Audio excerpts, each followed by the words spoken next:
Hello and welcome to the channel. ನಾನು ರಶ್ಮಿತ್. ಈ ವಿಡಿಯೋದಲ್ಲಿ ಒಂದು ಪುಲ್ ಬ್ಯಾಕ್ ಟ್ರೇಡಿಂಗ್ ಸೆಟಪ್ಪನ್ನು ತಿಳ್ಕೊಳ್ಳೋಣ. ನೀವೇನಾದರೂ ನಮ್ಮ ಚಾನಲ್ಗೆ ಹೊಸಬರಾಗಿದ್ದರೆ ನಮ್ಮ ಚಾನಲ್ನ ಸಬ್ಸ್ಕ್ರೈಬ್ ಮಾಡ್ಕೊಳ್ಳಿ. ಅದೇ ರೀತಿ ನಮ್ಮನ್ನು ಇನ್ಸ್ಟಾಗ್ರಾಮ್ ಹಾಗೆ ಟೆಲಿಗ್ರಾಮಲ್ಲಿ ಫಾಲೋ ಮಾಡ್ಬೋದು. ಈ ಎಲ್ಲ ಮಾಹಿತಿ ನಿಮಗೆ ಡಿಸ್ಕ್ರಿಪ್ಷನಲ್ಲಿ ಸಿಗುತ್ತೆ. ಸೊ ಬೇಸಿಕಲಿ ಈ ಸೆಟಪ್ ಏನಿದೆ ಇದೊಂದು ಸ್ವಿಂಗ್ ಟ್ರೇಡಿಂಗ್, ಪೊಸಿಷನಲ್ ಟ್ರೇಡಿಂಗ್ ಅಥವಾ ಒಂದು ಶಾರ್ಟ್ ಟರ್ಮ್ ಟ್ರೇಡಿಂಗ್ಗೆ ನಾವು ಮೇಯ್ನಾಗಿ ಈ ಸೆಟಪ್ಪನ್ನು ಯೂಸ್ ಮಾಡ್ಕೊಳ್ಬೋದು. ಸೊ ಯಾವುದೋ ಒಂದು ಸ್ಟಾಕ್ ಪುಲ್ ಬ್ಯಾಕನ್ನು ಕೊಟ್ಟಾಗ ಆ ಟೈಮಲ್ಲಿ ನಾವು ಆ ಸ್ಟಾಕ್ಗೆ ಎಂಟರ್ ಆಗಿ ಟ್ರೇಡನ್ನು ಮಾಡುವಂಥ ಸೆಟಪ್ ಇದು. ಸೊ ಬನ್ನಿ ಹಾಗಿದ್ರೆ ಏನಿದು ಪುಲ್ ಬ್ಯಾಕ್ ಅನ್ನೋದನ್ನು ನಾವು ಫಸ್ಟ್ ನೋಡೋಣ. ಸೊ ನಿಮ್ಗೆ ಗೊತ್ತಿರ್ಬೋದು, ನೀವು ಮಾರ್ಕೆಟ್ನ ಸ್ಟ್ರಕ್ಚರನ್ನು ಅಂಡರ್ಸ್ಟ್ಯಾಂಡ್ ಮಾಡ್ಕೊಂಡು ಇರ್ಬೋದು. ಯಾವುದೋ ಒಂದು ಮಾರ್ಕೆಟ್ ಏನಿದೆ ಒಂದು ಸ್ಟ್ರೈಟ್ ಲೈನಲ್ಲಿ ಮೂವ್ ಆಗಲ್ಲ. ಯಾವುದೋ ಒಂದು ಸ್ಟಾಕ್ ಈ ರೀತಿ ಮೂವ್ ಆಗ್ತಾನೆ ಹೋಗಲ್ಲ. ಅದೇ ರೀತಿ ಈ ರೀತಿ ಡೌನ್ ಮೂವನ್ನು ಕೊಡ್ತಾ ಸಹ ಬರ್ತಾ ಇರಲ್ಲ. ನಾರ್ಮಲಿ ಅಪ್ ಟ್ರೆಂಡಲ್ಲಿ ಇರುವ ಸ್ಟಾಕ್ಗಳೇನಾಗುತ್ತೆ, ಒಂದು ಅಪ್ ಮೂವನ್ನು ಕೊಡುತ್ತೆ, ಒಂದು ಸ್ಮಾಲ್ ಡಿಪ್ಪನ್ನು ಕೊಡುತ್ತೆ, ಅಗೇನ್ ಒಂದು ಅಪ್ ಮೂವನ್ನು ಕಂಟಿನ್ಯೂ ಮಾಡುತ್ತೆ, ಒಂದು ಸ್ಮಾಲ್ ಡಿಪ್ಪನ್ನು ಕೊಡುತ್ತೆ. ಈ ರೀತಿ ಒಂದು ಅಪ್ ಟ್ರೆಂಡನ್ನು ಕಂಟಿನ್ಯೂ ಮಾಡ್ತಾ ಇರುತ್ತೆ. ಅದೇ ರೀತಿ ಒಂದು ಡೌನ್ ಟ್ರೆಂಡಲ್ಲಿ ಇರುವ ಸ್ಟಾಕ್ ಏನಾಗುತ್ತೆ, ಡೌನ್ ಬರುತ್ತೆ, ಒಂದು ಸ್ಮಾಲ್ ಅಪ್ ಮೂವನ್ನು ಕೊಡುತ್ತೆ, ಅದೇ ರೀತಿ ಡೌನ್ ಬರುತ್ತೆ, ಅಗೇನ್ ಒಂದು ಅಪ್ ಮೂವನ್ನು ಕೊಟ್ಟು ಒಂದು ಡೌನ್ ಬರ್ತಾ ಇರುತ್ತೆ. ಮೈನ್ ಟ್ರೆಂಡನ್ನು ಕಂಟಿನ್ಯೂ ಮಾಡ್ತಾ ಹೋಗ್ತಾ ಇರುತ್ತೆ. ಸೊ ಈ ರೀತಿ ಒಂದು ಮೇಜರ್ ಟ್ರೆಂಡಲ್ಲಿ ಒಂದು ಸ್ಮಾಲ್ ಡಿಪ್ಪನ್ನು ಕೊಡುವಂಥದ್ದನ್ನು, ಈ ಪಾಯಿಂಟನ್ನು ನಾವು ಒಂದು ಪುಲ್ ಬ್ಯಾಕ್ ಅಥವಾ ರಿಟ್ರೇಸ್ಮೆಂಟ್ ಅಂತ ಕರಿತೀವಿ. ಈ ಪಾಯಿಂಟನ್ನು ನಾವು ಒಂದು ಪುಲ್ ಬ್ಯಾಕ್ ಅಥವಾ ರಿಟ್ರೇಸ್ಮೆಂಟ್ ಅಂತ ಕರಿತೀವಿ.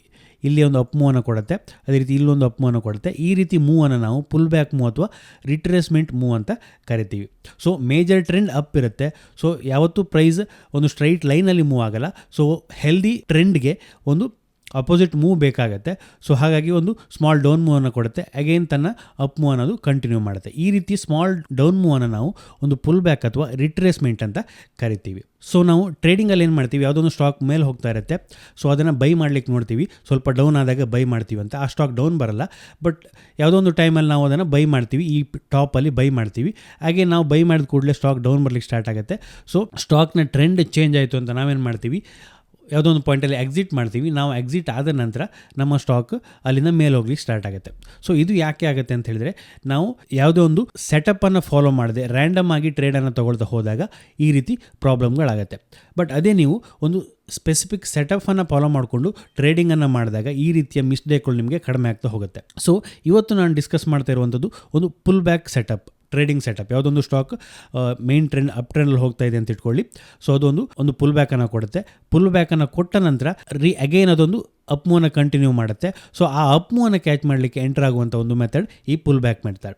ಸೊ ಇನ್ನೊಂದು ಮೆಥಡ್ ಇದೆ. ಸೊ ನೀವು ನನ್ನ ಚಾರ್ಟ್ ಅನಾಲಿಸಿಸಲ್ಲಿ ವಿಡಿಯೋದಲ್ಲಿ ನೋಡಿದರೆ ಗೊತ್ತಾಗುತ್ತೆ. ಹೆಚ್ಚಾಗಿ ಫಾಲೋ ಮಾಡುವಂಥ ಒಂದು ಮೆಥಡ್ ಬ್ರೇಕ್ಔಟ್ ಮೆಥಡ್. ಸೊ ಯಾವುದೊಂದು ಸ್ಟಾಕ್ ಯಾವುದೊಂದು ಪ್ಯಾಟರ್ನ್ ಅಥವಾ ರೆಸಿಸ್ಟೆನ್ಸನ್ನು ಬ್ರೇಕ್ಔಟ್ ಆದಾಗ, ಫ್ರೆಶ್ ಬ್ರೇಕ್ಔಟನ್ನು ಕೊಟ್ಟಾಗ ಆ ಬ್ರೇಕ್ಔಟನ್ನು ಟ್ರೇಡ್ ಮಾಡುವಂಥದ್ದು ಒಂದು ಮೆಥಡ್. ಆ್ಯಂಡ್ ಇನ್ನೊಂದು ಮೆಥಡ್ ನಾನು ಫಾಲೋ ಮಾಡುವಂಥದ್ದು ಪುಲ್ ಬ್ಯಾಕ್ ಮೆಥಡ್. ನಮಗೆ ಎಲ್ಲ ಟೈಮ್ ಬ್ರೇಕ್ಔಟ್ಗಳು ಸಿಗೋದಿಲ್ಲ.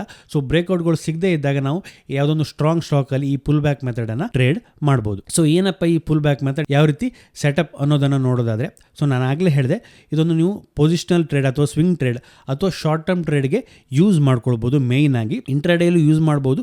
ಬಟ್ ಇಂಟ್ರಾಡೇಗೆ ಯೂಸ್ ಮಾಡಬೇಕು ಅಂತ ಹೇಳಿ ನೀವು ಟೈಮ್ ಫ್ರೇಮನ್ನು ಸ್ವಲ್ಪ ಲೋವರ್ ಟೈಮ್ ಫ್ರೇಮಲ್ಲಿ ಯೂಸ್ ಮಾಡಬೇಕಾಗತ್ತೆ. ಸೊ ನಾನು ಅದನ್ನು ಎಕ್ಸ್ಪ್ಲೇನ್ ಮಾಡ್ತೀನಿ. ಸೊ ಚಾರ್ಟಲ್ಲಿ ನೋಡೋಣ ಈ ಸೆಟಪ್ ಯಾವ ರೀತಿ ಇದೆ ಅಂತ. ಸೊ ನಾನು ಆಗಲೇ ಹೇಳಿದೆ, ಯಾವುದೊಂದು ಸ್ಟ್ರಾಂಗ್ ಅಪ್ ಹೋಗ್ತಾ ಇರುವ ಸ್ಟಾಕ್ ಒಂದು ಡೌನ್ ಮೂವ್ ಅನ್ನು ಕೊಡುತ್ತೆ, ಒಂದು ಸ್ಮಾಲ್ ಡಿಪ್ಪನ್ನು ಕೊಡುತ್ತೆ.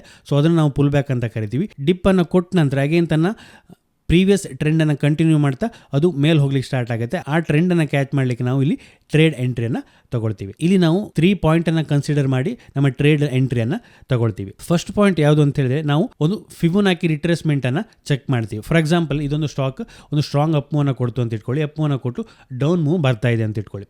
ಸೊ ಡೌನ್ ಮೂವ್ ಬರ್ತಾ ಇರುವಾಗ ನಾವು ಆ ಸ್ಟಾಕ್ನ ಫಿಬೊನಾಕಿ ರಿಟ್ರೇಸ್ಮೆಂಟನ್ನು ಚೆಕ್ ಮಾಡ್ತೀವಿ. ಸೊ ಫಿಬೊನಾಕಿ ರಿಟ್ರೇಸ್ಮೆಂಟನ್ನು ಯಾವ ರೀತಿ ಚೆಕ್ ಮಾಡೋದು, ಒಂದು ಮೇಜರ್ ಸ್ವಿಂಗನ್ನು ನಾವು ತಗೊಂಡಾಗ ಲೋ ಮತ್ತು ಹೈ ಪಾಯಿಂಟನ್ನು ಕನೆಕ್ಟ್ ಮಾಡಿಕೊಂಡು ಫಿಬೊನಾಕಿ ರಿಟ್ರೇಸ್ಮೆಂಟನ್ನು ನಾವು ತೆಗಿಬೋದು. ಸೊ ನೀವು ಇಲ್ಲಿ ನೋಡ್ಬೋದು, ಒಂದು ಸ್ಟಾಕ್ ಡೌನ್ ಬರ್ತಾ ಇದೆ, ಈ ಪಾಯಿಂಟಿಂದ ಒಂದು ಟ್ರೆಂಡ್ ಚೇಂಜ್ ಆಗುತ್ತೆ. ಒಂದು ಶಾರ್ಪ್ ಆದ ಅಪ್ ಮೂವ್ ಸಿಗುತ್ತೆ ಪಾಯಿಂಟಿಂದ ಈ ಹೈ. ಸೊ ಈ ಲೋ ಮತ್ತು ಈ ಹೈಯನ್ನು ಕನೆಕ್ಟ್ ಮಾಡಿದಾಗ ನಮಗೆ ಈ ಮೂವ್ನ ಇಲ್ಲಿಂದ ಒಂದು ಶಾರ್ಪ್, ಇಲ್ಲಿಂದ ಇಲ್ಲಿವರೆಗೆ ಒಂದು ಶಾರ್ಪ್ ಏನೋ ಅಪ್ ಮೂವ್ ಆಗುತ್ತೆ. ಸೊ ಅದರ ಒಂದು ರಿಟ್ರೇಸ್ಮೆಂಟ್ ಸಿಗುತ್ತೆ. ಸೊ ಈ ಲೋ ಮತ್ತು ಈ ಹೈಯನ್ನು ಕನೆಕ್ಟ್ ಮಾಡಿದಾಗ ಸ್ಟಾಕ್ ಎಲ್ಲಿಯವರೆಗೆ ರಿಟ್ರೇಸ್ಮೆಂಟ್ ಆಯಿತು ಅನ್ನೋದನ್ನು ನೋಡಿದರೆ, ಮೇಯ್ನಾಗಿ ಇರುವಂಥ ಲೆವೆಲ್ಗಳು ಯಾವುದು ಅಂತ ಹೇಳಿದ್ರೆ 38.2, 50%, ಅದೇ ರೀತಿ 61.8. ಇದು 3 ಲೆವೆಲ್ಗಳು ನಾವು ಹೆಚ್ಚಾಗಿ ಕನ್ಸಿಡರ್ ಮಾಡ್ತೀವಿ ಈ ಫಿಬೊನಾಕಿ ರಿಟ್ರೇಸ್ಮೆಂಟ್ ಮೆಥಡ್ ಅಲ್ಲಿ. ಸೊ ಇಲ್ಲಿ ನೋಡಿದ್ರೆ ಸ್ಟಾಕ್ ಈ 50% ರಿಟ್ರೇಸ್ಮೆಂಟ್ ಲೆವೆಲ್ ಹತ್ರ ಬರುತ್ತೆ, ಅಲ್ಲಿಂದ ಅದು ರಿವರ್ಸ್ ಆಗುತ್ತೆ. ಸೊ ಈ 50% ರಿಟ್ರೇಸ್ಮೆಂಟ್ ಏನಿದೆ ಇದೊಂದು ಇಂಪಾರ್ಟೆಂಟ್ ಲೆವೆಲ್ ಆಗುತ್ತೆ. ಸ್ಟಾಕ್ ಅಲ್ಲಿ ಬಂದಾಗ ಒಂದು ಸಪೋರ್ಟ್ ಅನ್ನು ತಗೊಂಡು ರಿವರ್ಸ್ ಮಾಡುವಂಥ ಚಾನ್ಸಸ್ ಇರುತ್ತೆ. ಸೊ ನಾವೇನು ಮಾಡ್ತೀವಿ, ಫಸ್ಟ್ ನೋಡಬೇಕಾಗುವಂಥದ್ದು ಯಾವುದೊಂದು ಸ್ಟಾಕ್ ಒಂದು ಟ್ರೆಂಡ್ ಆದ ನಂತರ ಪುಲ್ ಬ್ಯಾಕ್ ಅನ್ನು ಕೊಟ್ಟ ನಂತರ ಫಿಬೊನಾಕಿ ರಿಟ್ರೇಸ್ಮೆಂಟ್ ಅಲ್ಲಿ ಅದು ಯಾವುದಾದ್ರೂ ಇಂಪಾರ್ಟೆಂಟ್ ಲೆವೆಲ್ ಹತ್ರ ಸಪೋರ್ಟ್ ಅನ್ನು ತಗೊಂಡಿದೆಯಾ ನೋಡಬೇಕು. 38.2 ಆಗಿರ್ಬೋದು, 50% ಆಗಿರ್ಬೋದು, 61.8 ಆಗಿರ್ಬೋದು.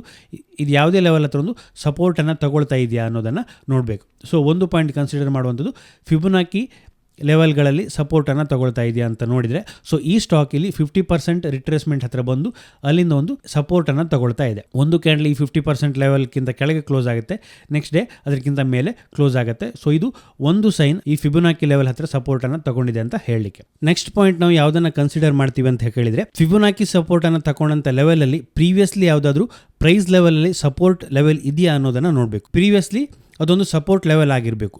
ಹಿಂದೆ ಆ ಲೆವೆಲ್ ಒಂದು ಸಪೋರ್ಟ್ ಲೆವೆಲ್ ಆಗಿಲ್ಲದಿದ್ದರೆ ಅದನ್ನು ನಾವು ಕನ್ಸಿಡರ್ ಮಾಡಲ್ಲ, ಅಂಥ ಸ್ಟಾಕನ್ನು ನಾವು ಈ ಸೆಟಪ್ಪಲ್ಲಿ ಕನ್ಸಿಡರ್ ಮಾಡಲ್ಲ. ಸೊ ಎಕ್ಸಾಂಪಲನ್ನು ಕೊಡೋದಾದರೆ ನೀವು ಇಲ್ಲಿ ನೋಡ್ಬೋದು, ಇಲ್ಲಿ 50% ರಿಟ್ರೇಸ್ಮೆಂಟ್ ಹತ್ರ ಸಪೋರ್ಟನ್ನು ತಗೊಳುತ್ತೆ. ಅದೇ ನೀವು ಆ ಚಾರ್ಟನ್ನು ಹಿಂದೆ ನೋಡಿದರೆ ಇದೊಂದು ಬ್ರೇಕ್ಔಟ್ ಲೆವೆಲ್, ಇಲ್ಲೊಂದು ರೆಸಿಸ್ಟೆನ್ಸ್ ಆಗಿತ್ತು. ಇಲ್ಲಿ ನೀವು ನೋಡ್ಬೋದು ಈ ಝೋನ್ ಹತ್ರ ಒಮ್ಮೆ ರೆಸಿಸ್ಟೆನ್ಸನ್ನು ಪಡೆಯುತ್ತೆ, ನೆಕ್ಸ್ಟ್ ಒಂದು ರೆಸಿಸ್ಟೆನ್ಸನ್ನು ಪಡೆಯುತ್ತೆ, ಈ ಲೆವೆಲ್ ಹತ್ರ ಬ್ರೇಕ್ಔಟನ್ನು ಮಾಡುತ್ತೆ. ಸೊ ಪ್ರೀವಿಯಸ್ಲಿ ರೆಸಿಸ್ಟೆನ್ಸ್ ಆಗಿತ್ತು, ನೆಕ್ಸ್ಟ್ ಅದು ಸಪೋರ್ಟ್ ಲೆವೆಲ್ ಆಗಿ ಆ್ಯಕ್ಟ್ ಮಾಡುತ್ತೆ. ಸೊ ಪ್ರೈಸ್ ಇಲ್ಲಿ ಬಂದಾಗ ಆ ಲೆವೆಲ್ ಅನ್ನೋದು ಸಪೋರ್ಟ್ ಆಗಿ ತಗೊಳುತ್ತೆ. ಅದೇ ರೀತಿ ಫಿಬೊನಾಕಿ ಲೆವೆಲ್ ಅಲ್ಲಿ ಸಹ ಅದೊಂದು ಸಪೋರ್ಟ್ ಆಗಿ ಆ ಲೆವೆಲ್ ಎಸ್ಟಾಬ್ಲಿಷ್ ಆಗುತ್ತೆ. ಸೊ ನಮಗೆ 2 ಕನ್ಫರ್ಮೇಷನ್ ಆಯಿತು. ಸೊ ಇದೊಂದು ವ್ಯಾಲಿಡ್ ಸಪೋರ್ಟ್ ಪಾಯಿಂಟ್ ಅಂತ ಹೇಳಲಿಕ್ಕೆ. ಸೊ ಇಷ್ಟಾದರೆ ಸಾಕ, ಈ 2 ಸಪೋರ್ಟ್ ಪಾಯಿಂಟ್ ಅನ್ನು ತಗೊಂಡ ತಕ್ಷಣ ನಾವು ಅದನ್ನು ಬೈ ಮಾಡ್ತೀವಿ ಅಂತ ಕೇಳಿದ್ರೆ ಇಲ್ಲ, ಅಗೇನ್ ನಮಗೊಂದು ಕನ್ಫರ್ಮೇಷನ್ ಬೇಕು ಎಂಟ್ರಿಯನ್ನು ಮಾಡಲಿಕ್ಕೆ. ಸೊ ಈ 2 ಪಾಯಿಂಟ್ ಫಿಬೊನಾಕಿ ಸಪೋರ್ಟ್ ಮತ್ತು ಪ್ರೈಸ್ ಲೆವೆಲ್ ಏನಾಯಿತು, ನಮಗೆ ಇದೊಂದು ಸ್ಟ್ರಾಂಗ್ ಸಪೋರ್ಟ್ ಲೆವೆಲ್ ಅಂತ ಹೇಳುತ್ತೆ. ಅಗೇನ್ ನಮಗೆ ಎಂಟ್ರಿ ಆಗಲಿಕ್ಕೆ ಏನು ಬೇಕು ಕೇಳಿದರೆ, ಎಂಟ್ರಿ ಆಗಲಿಕ್ಕೆ ನಮಗೊಂದು ಪ್ರೈಸ್ ಪ್ಯಾಟರ್ನ ಬ್ರೇಕ್ಔಟ್ ಬೇಕು. ಸೊ ಅದಕ್ಕೆ ನೀವು ಶಾರ್ಟರ್ ಟೈಮ್ ಫ್ರೇಮನ್ನು ಚಾರ್ಟನ್ನು ಚೆಕ್ ಮಾಡ್ಕೊಳ್ಬೋದು. ಫಾರ್ ಎಕ್ಸಾಂಪಲ್ ನಾನೀಗ ನೋಡ್ತಾ ಇರುವಂಥದ್ದು ಡೈಲಿ ಟೈಮ್ ಫ್ರೇಮ್. ಅದಕ್ಕಿಂತ ಶಾರ್ಟರ್ ಟೈಮ್ ಫ್ರೇಮ್ಗೆ ಹೋದಾಗ ಅಲ್ಲಿ ಏನಾದರೂ ನಿಮಗೆ ಪ್ರೈಸ್ ಪ್ಯಾಟರ್ನ್ ಬ್ರೇಕ್ಔಟ್ ಇದ್ದರೆ ಆಗ ನೀವು ಆ ಸ್ಟಾಕನ್ನು ಟ್ರೇಡ್ಗೆ ಎಂಟ್ರಿ ಆಗ್ಬೋದು. ನೀವು ಡೈಲಿ ಟೈಮ್ ಫ್ರೇಮಲ್ಲಿ ಟ್ರೆಂಡನ್ನು ನೋಡ್ತಾ ಇದ್ದರೆ, ಈ ಫಿಬೊನಾಕಿ ಲೆವೆಲನ್ನು ಚೆಕ್ ಮಾಡ್ತಾ ಇದ್ದರೆ, ಚಾರ್ಟ್ ಪ್ಯಾಟರ್ನ ಬ್ರೇಕ್ಔಟ್ಗೆ ನೀವು ಹರ್ಲಿ ಟೈಮ್ ಫ್ರೇಮ್ಗೆ ಹೋಗ್ಬೋದು ಅಥವಾ 30 ಮಿನಿಟ್ ಟೈಮ್ ಫ್ರೇಮ್ಗೆ ಹೋಗ್ಬೋದು. ಸೊ ನಾನು 30 ಮಿನಿಟ್ ಟೈಮ್ ಫ್ರೇಮ್ಗೆ ಹೋಗ್ತೀನಿ. ಈಗ 30 ಮಿನಿಟ್ ಟೈಮ್ ಫ್ರೇಮ್ಗೆ ಹೋದಾಗ ಸೊ ನೀವಿಲ್ಲಿ ನೋಡ್ಬೋದು ಇದೊಂದು ಟ್ರಯಾಂಗಲ್ ಪ್ಯಾಟರ್ನ ಬ್ರೇಕ್ಔಟ್ ಆಗಿದೆ. ಸೊ ನೀವಿಲ್ಲಿ ನೋಡಿದರೆ ಇದೊಂದು ರೆಸಿಸ್ಟೆನ್ಸ್, ಅದೇ ರೀತಿ ಇದೊಂದು ಟ್ರಯಾಂಗಲ್ ಪ್ಯಾಟರ್ನ್. ಈ ಟ್ರಯಾಂಗಲ್ ಪ್ಯಾಟರ್ನ್ ಬ್ರೇಕ್ಔಟ್ ಈ ಲೆವೆಲಲ್ಲಿ ಒಂದು ಸ್ಟ್ರಾಂಗ್ ಬ್ರೇಕ್ಔಟ್ ಆಗುತ್ತೆ. ಸೊ ಈ ರೀತಿ ಬ್ರೇಕ್ಔಟ್ ಆದಾಗ ನೀವು ಇಲ್ಲಿ ಈ ಟ್ರೇಡನ್ನು ಎಂಟ್ರಿ ಮಾಡ್ಬೋದು. ಸೊ ನೀವು ಡೈಲಿ ಚಾರ್ಟಲ್ಲಿ ನೋಡಿದ್ರೆ ನಿಮ್ಗೆ ಗೊತ್ತಾಗುತ್ತೆ ಇದು. ನಾನು ಯಾಕೆ ಶಾರ್ಟರ್ ಟೈಮ್ ಫ್ರೇಮ್ಗೆ ಹೋಗಿ ಅಂತ ಹೇಳಿದೆ ಅಂತ ಹೇಳಿದ್ರೆ, ನೀವು ಶಾರ್ಟರ್ ಟೈಮ್ ಫ್ರೇಮ್ಗೆ ಹೋದಾಗ ನಿಮಗೆ ಪ್ಯಾಟರ್ನ್ಗಳು ಕ್ಲಿಯರ್ ಆಗಿ ಗೊತ್ತಾಗುತ್ತೆ. ಸೊ ನಾವು ಮೇಯ್ನ್ ಟ್ರೆಂಡನ್ನು ನೋಡ್ತಾ ಇರುವಂಥದ್ದು ಡೈಲಿ ಟೈಮ್ ಫ್ರೇಮಲ್ಲಿ, ಈ ರಿಟ್ರೇಸ್ಮೆಂಟನ್ನು ಚೆಕ್ ಮಾಡ್ತಾ ಇರುವಂಥದ್ದು ಡೈಲಿ ಟೈಮ್ ಫ್ರೇಮಲ್ಲಿ, ಅದೇ ರೀತಿ ಸಪೋರ್ಟನ್ನು ಚೆಕ್ ಮಾಡ್ತಾ ಇರುವಂಥದ್ದು ಡೈಲಿ ಟೈಮ್ ಫ್ರೇಮಲ್ಲಿ. ನೆಕ್ಸ್ಟ್ ಪ್ಯಾಟರ್ನ್ ಬ್ರೇಕ್ಔಟನ್ನು ನೋಡಲಿಕ್ಕೆ ಬೇಕಿದ್ರೆ ನೀವು ಅದಕ್ಕಿಂತ ಕೆಳಗಿನ ಟೈಮ್ ಫ್ರೇಮ್ಗೆ ಹೋಗ್ಬೋದು. ಸೊ ನಾನು 30 ಮಿನಿಟ್ಗೆ ಹೋದಾಗ ಈ ಲೆವೆಲ್ ಸಿಕ್ತು, ನಮಗೆ ಕ್ಲಿಯರ್ ಆಗಿ ಗೊತ್ತಾಗುತ್ತೆ. ಡೈಲಿ ಚಾರ್ಟಲ್ಲಿ ವಿಸಿಬಲ್ ಇದೆ, ಬಟ್ ಅಷ್ಟು ಕ್ಲಿಯರ್ ಆಗಿ ವಿಸಿಬಲ್ ಇಲ್ಲ. ನೀವು 30 ಮಿನಿಟ್ ಟೈಮ್ ಫ್ರೇಮನ್ನು ಚೆಕ್ ಮಾಡಿದ್ರೆ ಅಥವಾ ಅರ್ಲಿ ಟೈಮ್ ಫ್ರೇಮನ್ನು ಚೆಕ್ ಮಾಡಿದ್ರೆ ಅದು ಕ್ಲಿಯರ್ ಆಗಿ ಅಲ್ಲಿ ವಿಸಿಬಲ್ ಆಗುತ್ತೆ, ಒಂದು ಸ್ಟ್ರಾಂಗ್ ಬ್ರೇಕ್ಔಟನ್ನು ಕೊಡುತ್ತೆ. ಸೊ ಆಗ ನಿಮಗೆ ಅದು ಕನ್ಫರ್ಮ್ ಆಗುತ್ತೆ ಈ ಲೆವೆಲ್ ಒಂದು ಸಪೋರ್ಟ್ ಆಗಿ ಹೋಲ್ಡ್ ಆಗಿದೆ, ಇಲ್ಲಿಂದ ಸ್ಟಾಕ್ ತನ್ನ ಪ್ರೀವಿಯಸ್ ಅಪ್ ಮೂವನ್ನು ಕಂಟಿನ್ಯೂ ಮಾಡ್ಬೋದು ಅಂತ. ಸೊ ಆಗ ನೀವು ಸ್ಟಾಕ್ಗೆ ಎಂಟರ್ ಆಗ್ಬೋದು. ಸೊ ಇಲ್ಲಿ 30 ಮಿನಿಟ್ ಟೈಮ್ ಫ್ರೇಮಲ್ಲಿ ಈ ಕ್ಯಾಂಡಲ್ ಕ್ಲೋಸಿಂಗ್ ಆದ ನಂತರ ನಮಗೆ ಇಲ್ಲಿ ಬ್ರೇಕ್ಔಟ್ ಕನ್ಫರ್ಮ್ ಆಗುತ್ತೆ. ಸೊ ಈ ಬ್ರೇಕ್ಔಟ್ ಕನ್ಫರ್ಮ್ ಆದ ನಂತರ ನೀವು ಈ ಪಾಯಿಂಟನ್ನು ಎಂಟ್ರಿ ಪಾಯಿಂಟಾಗಿ ಇಟ್ಕೊಳ್ಬೋದು. ಸ್ವಿಂಗ್ ಲೋ ಏನಿದೆ ಅದನ್ನು ಸ್ಟಾಪ್ ಲಾಸ್ ಆಗಿ ಇಟ್ಕೊಂಡು ನೀವು ಅಲ್ಲಿ ಎಂಟ್ರಿಯನ್ನು ತಗೊಳ್ಬೋದು. ಸೊ ಈ ಪಾಯಿಂಟನ್ನು ನೀವು ಸ್ಟಾಪ್ ಲಾಸ್ ಆಗಿ ಇಟ್ಕೊಳ್ಬೋದು ಶಾರ್ಟರ್ ಟೈಮ್ ಫ್ರೇಮ್ಗೆ, ಒಂದು ಪೊಸಿಷನಲ್ ಪರ್ಪಸ್ಗೋಸ್ಕರ ಇದೊಂದು ಸ್ಟ್ರಾಂಗ್ ಸಪೋರ್ಟ್ ಆಗಿ ವರ್ಕ್ ಆಗುತ್ತೆ. ಇಲ್ಲಿಂದ ನೀವು ನಿಮ್ಮ ಟಾರ್ಗೆಟನ್ನು ಇಟ್ಕೊಳ್ಬೋದು 1.5. ಮಿನಿಮಮ್ ಟಾರ್ಗೆಟ್ ನೀವು 1.5 ಇಟ್ಕೊಳ್ಳಿ, 1:1.5. ಅದೇ ರೀತಿ 1:1.5 ಅಚೀವ್ ಆದಾಗ ನೀವು ಬೇಕಿದ್ರೆ 50% ಎಕ್ಸಿಟ್ ಮಾಡಿ ನಿಮ್ಮ ಸ್ಟಾಪ್ ಲಾಸನ್ನು ಕಾಸ್ಟ್ ಟು ಕಾಸ್ಟ್ ಮಾಡಿಫೈ ಮಾಡಿ ಇನ್ನೊಂದಿಷ್ಟು ಮೂವನ್ನು ಕ್ಯಾಚ್ ಮಾಡಲಿಕ್ಕೆ ವೆಯ್ಟ್ ಕೂಡ ಮಾಡ್ಬೋದು. ಸೊ ಮಿನಿಮಮ್ 1:1.5 ಇಟ್ಕೊಳ್ಳಿ. ನಿಮ್ಮ ಸ್ಟಾಪ್ ಲಾಸ್ ಎಷ್ಟಿದೆ ಅದರ 1:1.5 ಅನ್ನು ನೀವು ಇಟ್ಕೊಂಡು ಇಲ್ಲಿ ಟ್ರೇಡನ್ನು ಎಂಟ್ರಿ ಮಾಡ್ಬೋದು. ಸೊ ನಾವು 3 ಪಾಯಿಂಟನ್ನು ಕನ್ಸಿಡರ್ ಮಾಡ್ತೀವಿ. ಫಸ್ಟ್ ಹೈಯರ್ ಟೈಮ್ ಫ್ರೇಮಲ್ಲಿ ಫಿಬೊನಾಕಿ ರಿಟ್ರೇಸ್ಮೆಂಟ್ನ ಸಪೋರ್ಟನ್ನು ನೋಡ್ತೀವಿ, ಅದೇ ರೀತಿ ಪ್ರೈಸ್ ಲೆವೆಲಲ್ಲಿ ಅದು ಸಪೋರ್ಟ್ ತಗೊಂಡಿದೆಯಾ ನೋಡ್ತೀವಿ. ಹಾಗೆ ಶಾರ್ಟರ್ ಟೈಮ್ ಫ್ರೇಮಲ್ಲಿ ಎಂಟರ್ ಆಗಲಿಕ್ಕೆ ಒಂದು ಪ್ಯಾಟರ್ನ ಬ್ರೇಕ್ಔಟ್ಗೆ ವೆಯ್ಟ್ ಮಾಡ್ತೀವಿ. ಯಾವಾಗ ಪ್ಯಾಟರ್ನ್ ಬ್ರೇಕ್ಔಟ್ ಆಗುತ್ತೆ ಸೊ ಅಲ್ಲಿ ನಾವು ಟ್ರೇಡ್ಗೆ ಎಂಟ್ರ್ ಆಗ್ತೀವಿ. ಸೊ ಈ ರೀತಿ ನೀವು ಒಂದು ಸೆಟಪ್ಪನ್ನು ಕ್ರಿಯೇಟ್ ಮಾಡ್ಕೊಂಡು ಅದರ ಪ್ರಕಾರ ಎಂಟ್ರಿ ಆದಾಗ ನಿಮಗೆ ಈ ರೀತಿಯ ರಿಟ್ರೇಸ್ಮೆಂಟನ್ನು ಕ್ಯಾಚ್ ಮಾಡಲಿಕ್ಕೆ ಸಾಧ್ಯ ಆಗುತ್ತೆ. ಅದಕ್ಕೆ ಬದಲಾಗಿ ಸ್ಟಾಕ್ ಅಪ್ ಟ್ರೆಂಡಲ್ಲಿದೆ, ಸ್ಟಾಕ್ ಒಂದು ಡೌನ್ ಬರ್ತಾ ಇದೆ ಅಂತ ಈ ಮಧ್ಯದಲ್ಲಿ ಯಾವುದೇ ಲಾಜಿಕ್ ಇಲ್ಲದೆ ಎಂಟರ್ ಆದಾಗ ಅಲ್ಲಿ ನಿಮ್ಮ ಸ್ಟಾಪ್ ಲಾಸ್ ಹಿಟ್ ಆಗುವಂಥ ಚಾನ್ಸಸ್ ಜಾಸ್ತಿ ಇರುತ್ತೆ. ಸೊ ಈ ರೀತಿ ಮಲ್ಟಿಪಲ್ ಕನ್ಫರ್ಮೇಷನನ್ನು ತೊಗೊಂಡ್ರೆ ಎಂಟ್ರಿ ಮಾಡಿದಾಗ ಅಲ್ಲಿ ವಿನ್ನಿಂಗ್ ಪ್ರೊಬಾಬಿಲಿಟಿ ಜಾಸ್ತಿ ಇರುತ್ತೆ. ಹಾಗೆ ಇನ್ನೊಂದು ಎಕ್ಸಾಂಪಲನ್ನು ನಾವು ನೋಡೋಣ. ನಾವೀಗ ನೋಡ್ತಾ ಇರುವಂಥದ್ದು ಕೋಟಕ್ ಬ್ಯಾಂಕ್ನ 30 ಮಿನಿಟ್ ಚಾರ್ಟ್. ಸೊ ನಾವಿಲ್ಲಿ ಟ್ರೆಂಡನ್ನು ಚೆಕ್ ಮಾಡಲಿಕ್ಕೆ 30 ಮಿನಿಟ್ ಚಾರ್ಟನ್ನು ನೋಡ್ತಾ ಇದ್ದೀವಿ. ಸೊ ನೀವಿಲ್ಲಿ ನೋಡ್ಬೋದು ಸ್ಟಾಕ್ ಒಂದು ಡೌನ್ ಬರುತ್ತೆ, ಒಂದು ಕನ್ಸಲ್ಟೇಷನ್ ಮಾಡುತ್ತೆ, ಇಲ್ಲಿಂದ ಒಂದು ಮೂವನ್ನು ಕೊಡುತ್ತೆ. ಸೊ ಇದೊಂದು ಸ್ಟ್ರಾಂಗ್ ಆದ ಒಂದು ಅಪ್ ಮೂವ್ ಅಂತ ಹೇಳ್ಬೋದು ನಾವು 30 ಮಿನಿಟ್ ಚಾರ್ಟಲ್ಲಿ. ಸೊ ಈ ಮೂವ್ನ ರಿಟ್ರೇಸ್ಮೆಂಟನ್ನು ತೆಗಿಯೋಣ ನಾವೀಗ. ಸೊ ಇಲ್ಲಿಂದ ಮೂವ್ ಸ್ಟಾರ್ಟ್ ಆಯಿತು ಅಂತಿದ್ರೆ ಇದು ಅದರ ಹೈ ಆಗುತ್ತೆ. ಇದರ ರಿಟ್ರೇಸ್ಮೆಂಟನ್ನು ತೆಗೆದಾಗ ಇಲ್ಲಿ ಕೂಡ ನೋಡ್ಬೋದು ಸ್ಟಾಕ್ ಒಂದು 50% ರಿಟ್ರೇಸ್ಮೆಂಟ್ಗೆ ಬಂದು ಅಲ್ಲಿಂದ ಒಂದು ಸಪೋರ್ಟನ್ನು ತಗೊಳ್ತಾ ಇದೆ. ಅದೇ ರೀತಿ ನೀವು ಪ್ರೈಸನ್ನು ಹಿಂದೆ ನೋಡಿದರೆ ಈ ಲೆವೆಲ್ ಒಂದು ಇಂಪಾರ್ಟೆಂಟ್ ಸಪೋರ್ಟ್ ಝೋನ್ ಆಗಿದೆ. ಸೊ ಇಲ್ಲಿ ನೀವು ನೋಡ್ಬೋದು ಹಿಂದೆ ಈ ಲೆವೆಲ್ ಹತ್ರ ಒಂದು ಸಪೋರ್ಟನ್ನು ತಗೊಂಡು ಒಂದು ಕನ್ಸಲ್ಟೇಷನನ್ನು ಮಾಡಿ ಈ ಲೆವೆಲಿಂದ ಒಂದು ಬ್ರೇಕ್ಔಟನ್ನು ಕೊಟ್ಟಿದೆ. ಸೊ ಇದೊಂದು ಸಪೋರ್ಟ್ ಆಗುತ್ತೆ. ಸೊ ಎರಡು ಕ್ರೈಟೀರಿಯಾ ನಮ್ಮದು ಮ್ಯಾಚ್ ಆಗುತ್ತೆ. ಒಂದು ಫಿಬೊನಾಕಿಯಲ್ಲಿ 50% ರಿಟ್ರೇಸ್ಮೆಂಟನ್ನು ಕೊಟ್ಟು ಸಪೋರ್ಟನ್ನು ತಗೊಳ್ತಾ ಇದೆ. ಅಗೇನ್ ಪ್ರೀವಿಯಸ್ಲಿ ನಾವು ಪ್ರೈಸ್ ಲೆವೆಲನ್ನು ನೋಡಿದಾಗ ಅದು ಕೂಡ ಒಂದು ಸಪೋರ್ಟ್ ಲೆವೆಲ್ ಆಗಿದೆ. ಸೊ ನೆಕ್ಸ್ಟ್ ನಾವು ಏನು ಮಾಡಬೇಕು ಕೇಳಿದರೆ ನೆಕ್ಸ್ಟ್ ಪ್ರೈಸ್ ಪ್ಯಾಟರ್ನ ಬ್ರೇಕ್ಔಟನ್ನು ನೋಡಬೇಕಾಗತ್ತೆ. ಸೊ ನಾನು ಆಗಲೇ ಹೇಳಿದೆ ಪ್ರೈಸ್ ಪ್ಯಾಟರ್ನ ಬ್ರೇಕ್ಔಟ್ ನೋಡಬೇಕಾದ್ರೆ ನೀವು ಟ್ರೆಂಡ್ ಚೆಕ್ ಮಾಡಿದ ಟೈಮ್ ಫ್ರೇಮ್ಗಿಂತ ಲೋವರ್ ಟೈಮ್ ಫ್ರೇಮ್ಗೆ ಹೋದಾಗ ನಿಮಗೆ ಕ್ಲಿಯರ್ ಆಗಿ ವಿಸಿಬಲ್ ಆಗುತ್ತೆ ಅಂತ. ಸೊ ನಾನೀಗ 30 ಮಿನಿಟ್ ಚಾರ್ಟಲ್ಲಿ ಇದ್ದೀನಿ. ಸೊ ಇದಕ್ಕಿಂತ ಕೆಳಗೆ ನಾವು 15 ಮಿನಿಟ್ಗೆ ಹೋಗ್ತೀವಿ ಅಂತ ಇಟ್ಕೊಳ್ಳಿ. ಸೊ ನೀವು ನೋಡ್ಬೋದು ಒಂದು ಪ್ರೈಸ್ ಪ್ಯಾಟರ್ನ ಬ್ರೇಕ್ಔಟ್ ಆಗಿದೆ. ಸೊ ಯಾವ ಪ್ರೈಸ್ ಪ್ಯಾಟರ್ನ್ ಕೇಳಿದರೆ ಸೊ ಇಲ್ಲಿ ನೀವು ನೋಡ್ಬೋದು ಪ್ರೈಸ್ ಡೌನ್ ಬರುತ್ತೆ, ಅಪ್ ಹೋಗುತ್ತೆ, ಅಗೇನ್ ಡೌನ್ ಬರುತ್ತೆ, ಅಗೇನ್ ಇಲ್ಲೊಂದು ಬ್ರೇಕ್ಔಟ್ ಕೊಡುತ್ತೆ. ಒಂದು ಡಬಲ್ ಬಾಟಮ್ ಪ್ಯಾಟರ್ನ ಬ್ರೇಕ್ಔಟ್ ಆಗಿದೆ. ನೀವು 5 ಮಿನಿಟ್ ಚಾರ್ಟ್ಗೆ ಹೋದರೆ ಇನ್ನೂ ಕ್ಲಿಯರಾಗಿ ಆ ಪ್ಯಾಟರ್ನ್ ನಿಮಗೆ ವಿಸಿಬಲ್ ಆಗುತ್ತೆ. ಸೊ ನೀವು ನೋಡ್ಬೋದು ಪ್ರೈಸ್ ಡೌನ್ ಬರುತ್ತೆ, ಸಪೋರ್ಟ್ ತಗೊಳುತ್ತೆ, ಮೇಲೆ ಹೋಗುತ್ತೆ, ಅಗೇನ್ ಸಪೋರ್ಟ್ ತಗೊಳುತ್ತೆ ಸೇಮ್ ಲೆವೆಲ್ ಹತ್ರ, ಅಲ್ಲಿಂದ ಅಪ್ ಮೂವ್ ಆಗುತ್ತೆ, ಈ ಲೆವೆಲಲ್ಲಿ ಒಂದು ಬ್ರೇಕ್ಔಟನ್ನು ಕೊಡುತ್ತೆ. ಈ ರೀತಿ ಶಾರ್ಟರ್ ಟೈಮ್ ಫ್ರೇಮಲ್ಲಿ ಬ್ರೇಕ್ಔಟನ್ನು ಕೊಟ್ಟಾಗ ನಾವು ಈ ಲೆವೆಲ್ ಹತ್ರ ನಾವು ಇಲ್ಲಿ ಎಂಟ್ರಿಯನ್ನು ಮಾಡ್ಬೋದು. 15 ಮಿನಿಟಲ್ಲಿ ನೀವು 30 ಮಿನಿಟ್ ಇಟ್ಕೊಂಡ್ರೆ 15 ಮಿನಿಟ್ನ ಬ್ರೇಕ್ಔಟನ್ನು ಕನ್ಸಿಡರ್ ಮಾಡ್ಕೊಳ್ಳಿ. ಸೊ 15 ಮಿನಿಟಲ್ಲಿ ಈ ಲೆವೆಲ್ ಒಂದು ಸ್ಟ್ರಾಂಗ್ ಬ್ರೇಕ್ಔಟನ್ನು ಕೊಟ್ಟಿದೆ. ಸೊ ಈ ಸ್ವಿಂಗ್ ಲೋ ಅನ್ನು ನಾವು ಸ್ಟಾಪ್ ಲಾಸ್ ಆಗಿ ಇಟ್ಕೊಂಡು ಟ್ರೆಂಡನ್ನು ರೈಡ್ ಮಾಡಲಿಕ್ಕೆ ಸಾಧ್ಯ ಇದೆ. ಸೊ ಈ ರೀತಿ ಸೆಟಪ್ಪಲ್ಲಿ ನಿಮಗೆ ರಿಸ್ಕ್ ರಿವಾರ್ಡ್ ತುಂಬ ಫೇವರಬಲ್ ಸಿಗುತ್ತೆ, ಸ್ಮಾಲ್ ರಿಸ್ಕ್ ಸಿಗುತ್ತೆ. ಸೊ ನೀವು ಇಲ್ಲಿ ನೋಡ್ಬೋದು ಈ ಬ್ರೇಕ್ಔಟ್ ಆದ ನಂತರ ಸ್ಟಾಕ್ ಒಂದು ಸ್ಟ್ರಾಂಗ್ ಅಪ್ ಮೂವನ್ನು ಕಂಟಿನ್ಯೂ ಮಾಡ್ತಾ ಇರುವುದನ್ನು. ಸೊ ನೀವು third point pattern find out ಮಾಡಲಿಕ್ಕೆ ಲೋವರ್ ಟೈಮ್ ಫ್ರೇಮ್ಗೆ ಬರಬೇಕು ಅಂತಿಲ್ಲ. ಲೋವರ್ ಟೈಮ್ ಫ್ರೇಮ್ಗೆ ಯಾಕೆ ಬನ್ನಿ ಅಂತ ಹೇಳಿದೆ ಅಂತ ಹೇಳಿದ್ರೆ ಲೋವರ್ ಟೈಮ್ ಫ್ರೇಮಲ್ಲಿ ಒಂದು ಕ್ಲಿಯರ್ ಆಗಿ ವಿಸಿಬಲ್ ಆಗುತ್ತೆ. ಸೊ ಇಲ್ಲಿ ನೀವು ಡಬಲ್ ಬಾಟಮ್ ಪ್ಯಾಟರ್ನನ್ನು ಸ್ಪಾಟ್ ಮಾಡ್ಬೋದು.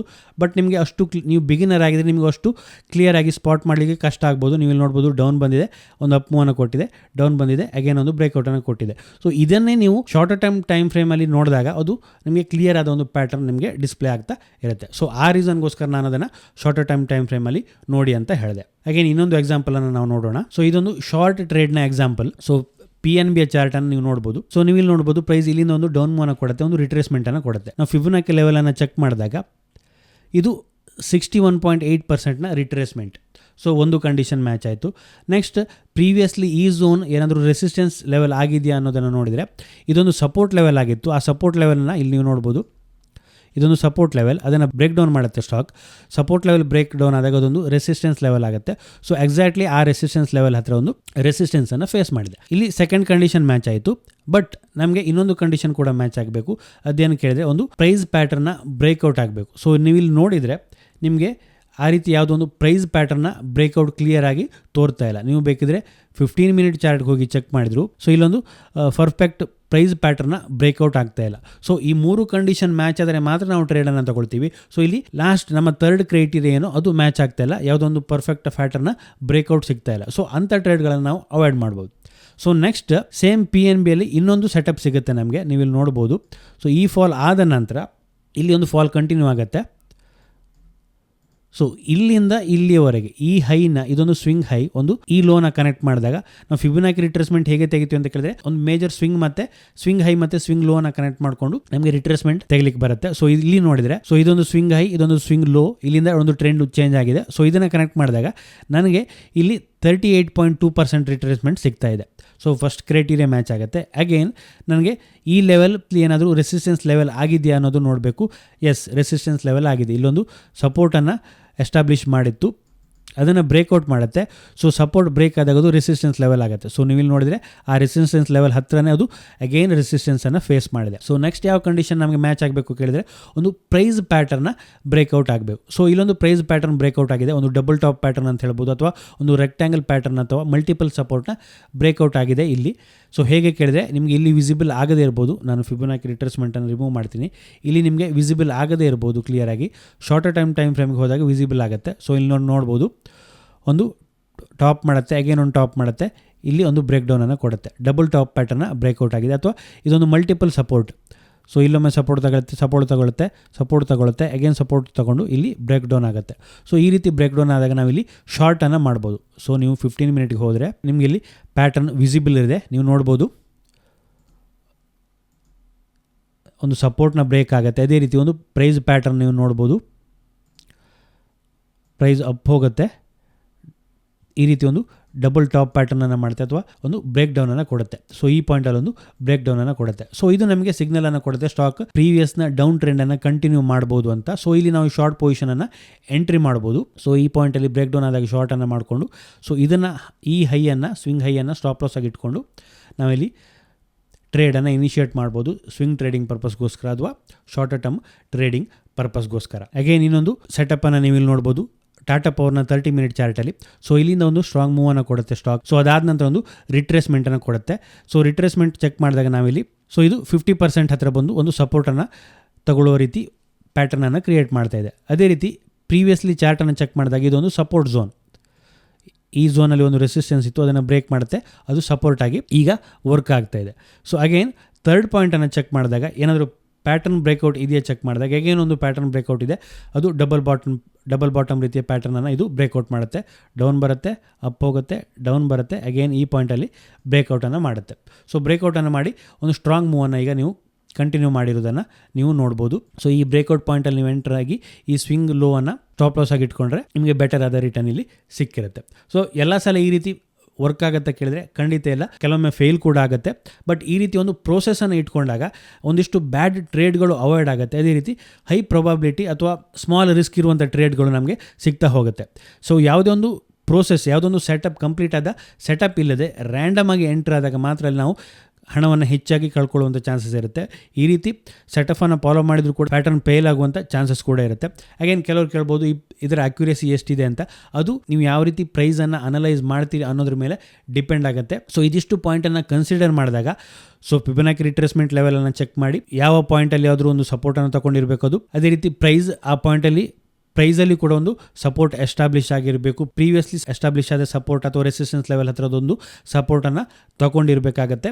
ಹಾಗೆ ಒಂದು ಪ್ಯಾಟರ್ನ ಬ್ರೇಕ್ಔಟ್ ಕೂಡ ಆಗಿರಬೇಕಾಗತ್ತೆ. ಈ ರೀತಿ ಸೊ 3 ಪಾಯಿಂಟ್ನ ಕನ್ಫರ್ಮೇಷನ್ ಇಟ್ಕೊಂಡು ನಾವು ಟ್ರೇಡ್ಗೆ ಎಂಟರ್ ಆದಾಗ ಅಲ್ಲಿ ಸೊ ವಿನ್ನಿಂಗ್ ಪ್ರೊಬಬಿಲಿಟಿ ಜಾಸ್ತಿ ಇರುತ್ತೆ. ಆ್ಯಂಡ್ ಅಗೇನ್ ಯಾವುದೇ ಸೆಟಪ್ ಕೂಡ 100% ಪರ್ಫೆಕ್ಟ್ ಅಲ್ಲ. ಹಾಗೇನು ಇದನ್ನ ನೀವು ಪ್ಯೂರ್ಲಿ ಇಂಟ್ರಾಡೇಗೆ ಯೂಸ್ ಮಾಡಬೇಕು ಅಂತ ಹೇಳಿದ್ರೆ ನೀವು ಇದರ ಟೈಮ್ ಫ್ರೇಮನ್ನು ಕಡಿಮೆ ಮಾಡಿಕೊಂಡು ಅಲ್ಲಿ ಯೂಸ್ ಮಾಡಬೇಕಾಗುತ್ತೆ. ಫಾರ್ ಎಕ್ಸಾಂಪಲ್ ಈಗ ನಾನು 30 ಮಿನಿಟನ್ನು ಇಟ್ಕೊಂಡಿದ್ದೀನಿ, ಇದನ್ನು ನೀವು ಒಂದು ಸ್ವಿಂಗ್ ಅಥವಾ ಪೊಸಿಷನಲ್ಗೆ ಯೂಸ್ ಮಾಡ್ಬೋದು ಟ್ರೆಂಡನ್ನು ಐಡೆಂಟಿಫೈ ಮಾಡಲಿಕ್ಕೆ.